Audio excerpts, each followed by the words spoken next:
O momento atual tem sido o de esvaziamento do discurso. Você deve estar sentindo que nesse momento não adianta a gente conversar, não adianta dialogar, que parece que as palavras não têm sentido, que parece que não tem efeito. Eu dizia no início das eleições, nas entrevistas que eu dei para as rádios Metropolitana, Beira-Mar, que havia um esvaziamento do sentido da ética, da palavra ética, e que isso não seria, que essa não seria a palavra do momento. Mas parece que não é só esse discurso que está esvaziado. Parece que há um esvaziamento de todo o discurso. E para entender o que está acontecendo, é que eu fiz esse vídeo. Se você também quer entender, vem comigo.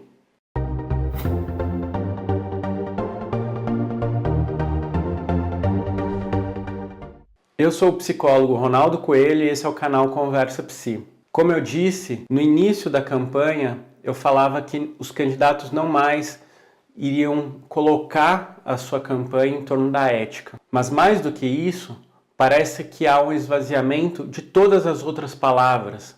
Por exemplo, fascismo, por exemplo, corrupção, por exemplo, violência, democracia. E quando as palavras estão vazias de sentido, de significado, elas podem ser alocadas em qualquer lugar. As pessoas dizem que nazismo é de esquerda.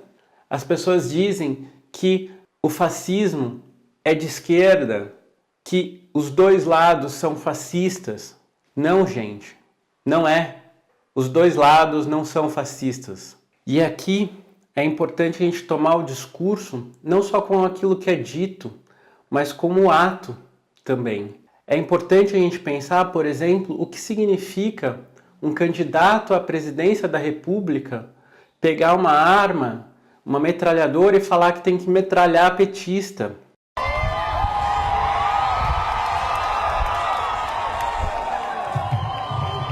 Vamos fuzilar a petralhada aqui do Acre! O que significa uma pessoa ir lá e arrancar uma placa escrito Marielle Franco? Foi uma pessoa que defendeu os direitos humanos na Câmara de Vereadores, uma figura pública que foi assassinada brutalmente e há 5 meses ninguém sabe quem a matou. O que significa isso? Que efeitos esse discurso faz? Que tipo de ação essa ação autoriza? É disso que a gente está falando. E parece que é isso que está esvaziado. Um candidato à presidência da República faz uma coisa dessas e não há nenhum tipo de punição a ele por incitar esse tipo de violência, esse tipo de ódio.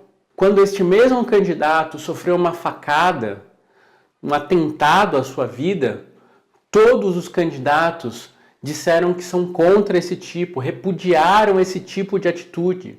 Quando um eleitor dele, de Bolsonaro, matou mestre Moa do Catandê, o mesmo Bolsonaro diz que não tinha nada a ver com isso e que não podia fazer nada. Esse discurso de Bolsonaro legitima que haja extermínio. E é isso que está acontecendo. São mais de 50 notificações em menos de uma semana de agressões, de violência. E essas agressões e violência não param de acontecer. Está sendo investigado grupos que estão se organizando via WhatsApp para que façam justamente o terror, para que andem armados, para que façam ameaças, para que cometam violências, crimes, para que digam que quando Bolsonaro ganhar, isso ainda vai ficar pior.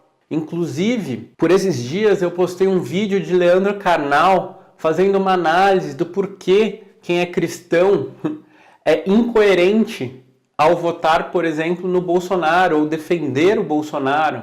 E uma pessoa foi lá e disse, sendo ele ateu, ele não é uma autoridade para falar disso. Veja, isso é um discurso ad hominem. O que é um discurso ad hominem? É um discurso que deslegitima a pessoa que está falando por ser ela que está falando. E veja, se hoje um discurso ad hominem é usado para Leandro Carnal, um professor de história, reconhecido nacionalmente, pesquisador, rigoroso, que tem toda a história que ele tem, para poder falar justamente daquelas coisas que ele estuda, de uma forma bastante contundente, apesar do que o que ele estava falando não é algo novo. É óbvio, inclusive, mas é uma pessoa que é uma autoridade no meio dele. E ele está sendo deslegitimado por um argumento ad hominem.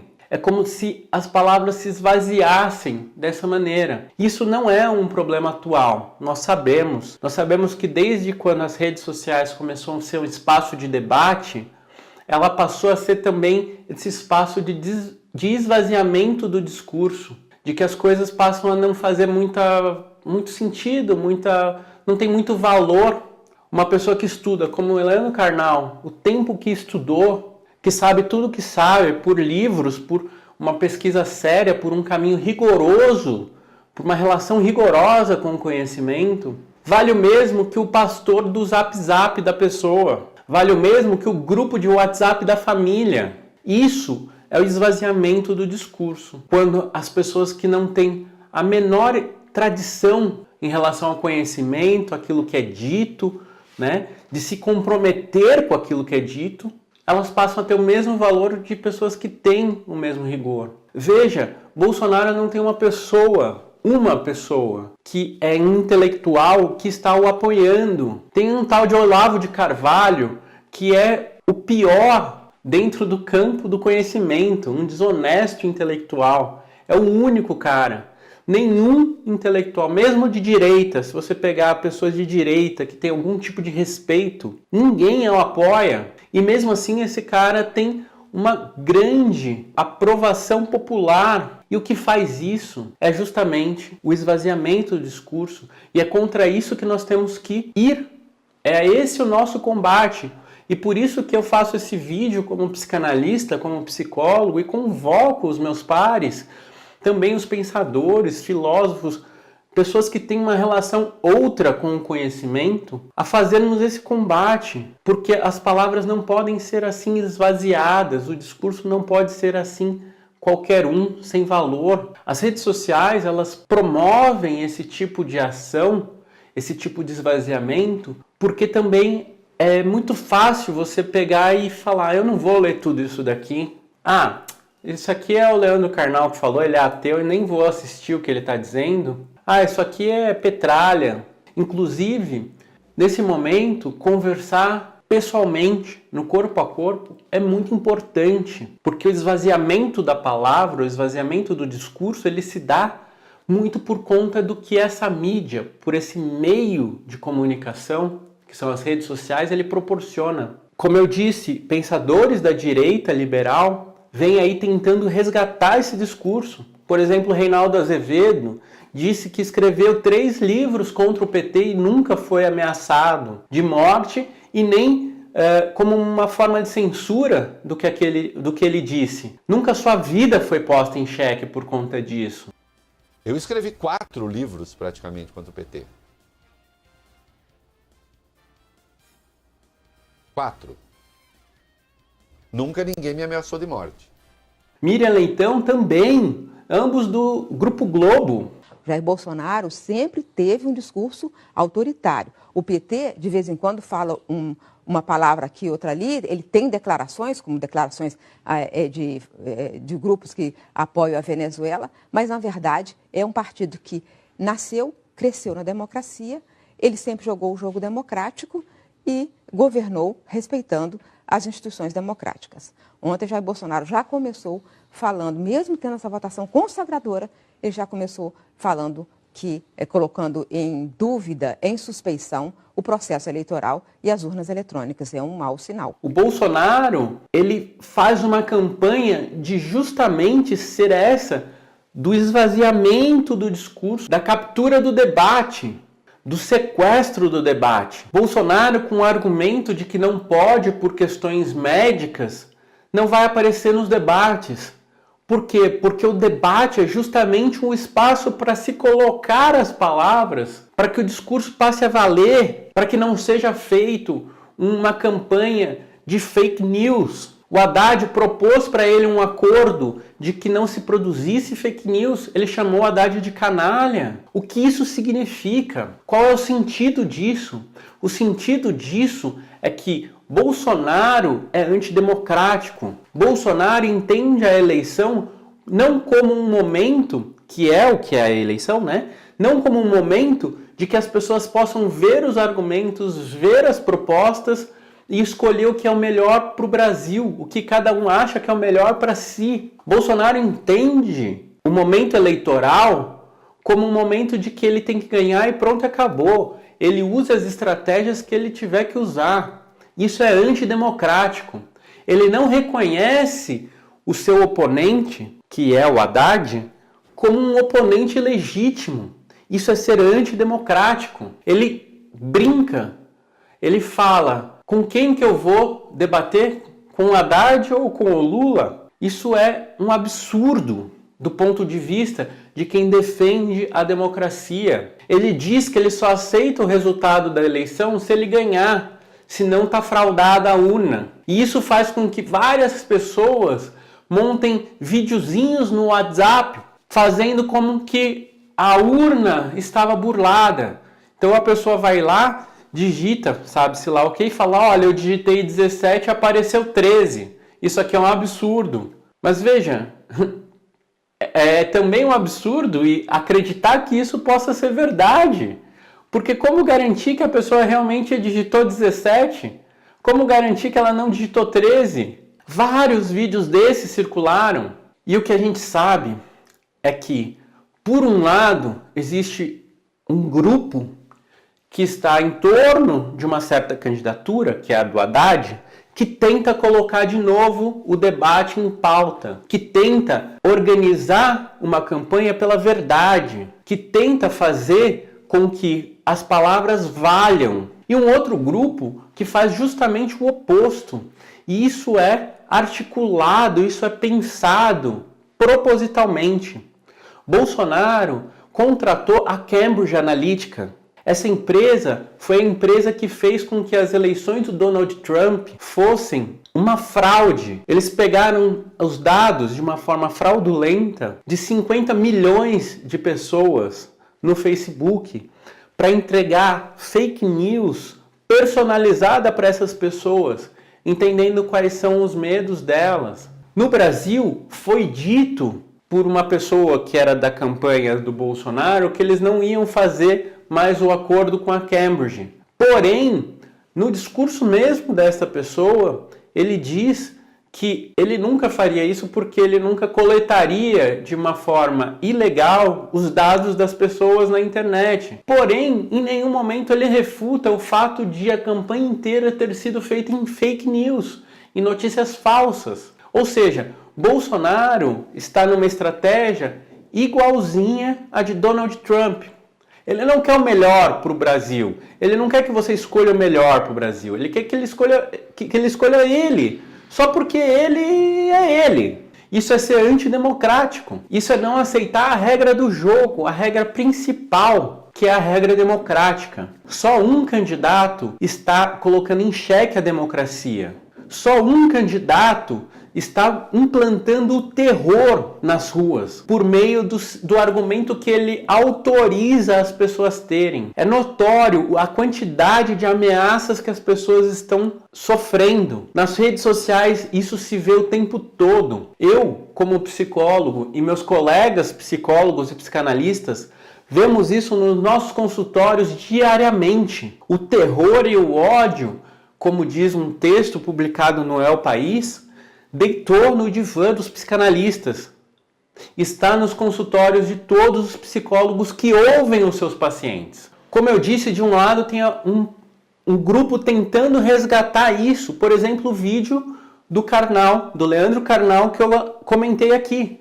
Tentando resgatar o sentido da palavra cristão, o sentido da palavra tortura, o sentido da palavra solidariedade. Outras pessoas tentando resgatar o sentido de outras palavras. E do outro lado você tem a pessoa que está tentando ao máximo, ou o grupo que está tentando ao máximo esvaziar ainda mais o discurso, esvaziar ainda mais a palavra. Só que o discurso vazio, ele é como bala. Se por um lado alguém que tenta colocar o valor do discurso sente o seu discurso passando e não tendo efeito nenhum sobre as pessoas, o outro que tenta de fato tirar o valor do discurso, o sentido do discurso, ele é como bala perdida. Ele atravessa, mas uma hora ele para em corpos, como armas que são apontadas para as pessoas no intuito de ameaçá-las, de tocar o terror, e como facadas que atingem o mestre Moa do Catendê. Se o discurso do Bolsonaro é como bala perdida, que certamente encontrará corpos, a sua candidatura é uma bomba atômica que está lançada sobre nós. E se isso ainda não atingiu você, isso pode atingir em algum momento. Porque com certeza isso está atingindo as pessoas que são hoje mais vulneráveis. Mas o discurso que assim se profere chega até você quando você precisar, por exemplo, que a palavra valha. Quando as coisas acontecerem com você e você denunciá-las, e você for tratado na mesma forma como hoje são tratadas as pessoas que denunciam a barbárie, que denunciam o fascismo, que denunciam os efeitos desse tipo de discurso de Jair Bolsonaro. O momento é sério, o momento é dramático. E os vídeos que farei até o dia da eleição serão sobre esses temas, para que você continue assistindo e não fique de fora de nenhuma das nossas conversas psi. Se inscreve aqui no canal e compartilha esse vídeo, porque é necessário que esse tipo de debate seja levado às pessoas, que as pessoas entendam o que está acontecendo, que elas entendam, por exemplo, por que o discurso não está encontrando um interlocutor, que parece que a gente tem que explicar o óbvio, e mesmo assim o óbvio parece não fazer sentido. É necessário que a gente aja com os nossos corpos, que a gente esteja presencialmente na conversa com o outro. Para os meus amigos psicólogos, para os meus colegas psicanalistas, todos, eu vou deixar aqui um recado. Nós temos o dever de combater isso, porque é um combate ao esvaziamento do discurso, é um combate ao esvaziamento da palavra, do sentido, que é com aquilo que a gente trabalha. Mais do que isso, nós não podemos coadunar, estar ao lado do fascismo. Nós não podemos, por ética, por rigor à profissão, estar do lado de quem prega a morte, o extermínio do diferente, do contraditório. Porque nossa prática é lidar com o contraditório, com aquilo que é diferente, com o sofrimento, com o que é excluído, com o que a sociedade tenta colocar como inadequado. Esse é o nosso trabalho. Por ética, nós não podemos compactuar com o sofrimento. Assim como Freud disse que não pode, por exemplo, trepar com o paciente, não pode transar com o paciente, não pode também compactuar com aquilo que produz o sofrimento. Não pode. O psicólogo que apoia o discurso de Jair Bolsonaro está contra a própria profissão. É um profissional incompetente, é um profissional antiético. Desconfie sempre de um profissional que defende Jair Bolsonaro. Finalizo assim então esse vídeo e te vejo no próximo vídeo. Mestre Moa foi ferido pelas costas, covardia. Logo ele tão querido, a beleza da Bahia.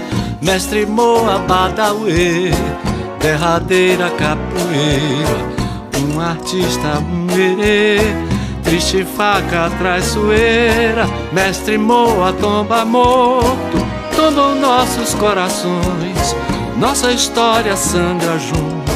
Somos mil, somos milhões. Mestre Moa imolado pelas mãos do opressor, nos discursos entoados de tortura, de terror. Mestre Moa redenção, nós seremos sua voz, suas pernas, suas mãos, venceremos seu algoz.